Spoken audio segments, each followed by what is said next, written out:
বাংলাদেশের মানুষ কিন্তু বাংলাদেশের সশস্ত্র বাহিনীকে নিয়ে সবসময় গর্ববোধ করে। বাংলাদেশের সশস্ত্র বাহিনীকে বাংলাদেশের মানুষ স্বাধীনতা এবং সার্বভৌমত্বের প্রতীক হিসাবে বিবেচনা করে। বর্তমানে পৃথিবীতে আজকে থেকে 20 বছর, 25 বছর বা 30 বছর আগে যুদ্ধের ধরন যেমন ছিল, এখন যুদ্ধের ধরন পাল্টে গিয়েছে। আমরা চাই আমাদের যেটা লক্ষ্য, আমরা যেটা আশা করি, আমরা যেটা চিন্তা করি, সেটা হচ্ছে যে ইনশাল্লাহ ভবিষ্যতে একদিন বাংলাদেশের সেনাবাহিনীর প্রশিক্ষণ বলুন, বাংলাদেশের সেনাবাহিনীর আর্ট বলুন, বাংলাদেশ সেনাবাহিনীর এক্সপার্টিস বলুন, সব নিয়ে পৃথিবীর বিভিন্ন বড় বড় জায়গায় আলোচনা হবে। তারা গর্ব ভরে বা তারা কেউ কেউ হয়তো হিংসার দৃষ্টিতেও বাংলাদেশ সেনাবাহিনীকে কথা বলবে। আমরা সেই দিনের অপেক্ষা করছি।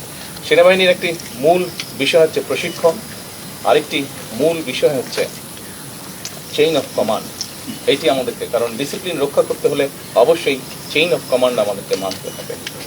এই দুটোইকে যদি আমরা এক করতে পারি, তাহলেই একই সাথে টেকনোলজির যদি ইনপুট আমরা দিতে পারি, তাহলেই আমরা একটি শক্তিশালী সেনাবাহিনী গড়ে তুলতে সক্ষম হব ইনশাআল্লাহ। সশস্ত্র বাহিনীকে আমরা ধীরে ধীরে পর্যায়ক্রমিকভাবে আমরা একটি শক্তিশালী বাহিনী হিসেবে করতে চাই।